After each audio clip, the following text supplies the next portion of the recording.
বোরকা পরে আদালতে উপবিশ্বাস, হঠাৎ কেন এমন সিদ্ধান্ত? জানলে আপনি থমকে যাবেন।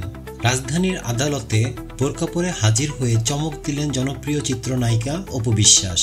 হত্যাচেষ্টা মামলায় আত্মসমর্পণ করে জামিন পেয়েছেন তিনি। তবে আদালতে উপস্থিত হয়েছিলেন সম্পূর্ণ বোরকা পরে, যেন কেউ চিনতেই না পারে। গতকাল রোববার ঢাকার চিফ মেট্রোপলিটন ম্যাজিস্ট্রেট আদালতে আত্মসমর্পণ করেন অপু বিশ্বাস। আদালতের জামিন শুনানিতে তার আইনজীবী আবুল বাশার জানান, তিনি 10,000 টাকার মুচলেকা জামিন পেয়েছেন, যা চূড়ান্ত প্রতিবেদন দেওয়া পর্যন্ত কার্যকর থাকবে। কেন বোরকা পরে আদালতে এলেন? এই বিষয়ে অপু বিশ্বাস বলেন, আদালত এলাকায় অনেক ভিড় থাকে।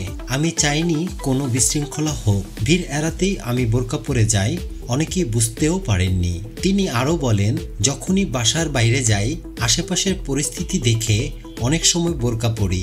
এতে আমি নিরাপদে কাজ শেষ করে ফিরতে পারি।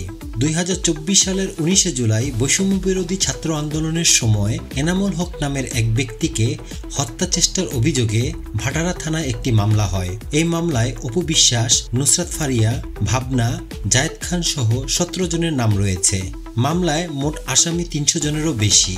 এর আগে একই মামলায় গ্রেফতার হন নুসরাত ফারিয়া, যিনি পরে জামিন পান।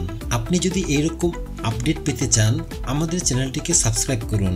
আমাদের চ্যানেলে নতুন নতুন ট্রেন্ডিং ও ভাইরাল খবর পেতে আমাদের পাশে থাকুন। Mohammad Shahjalal, trending news, Dhaka.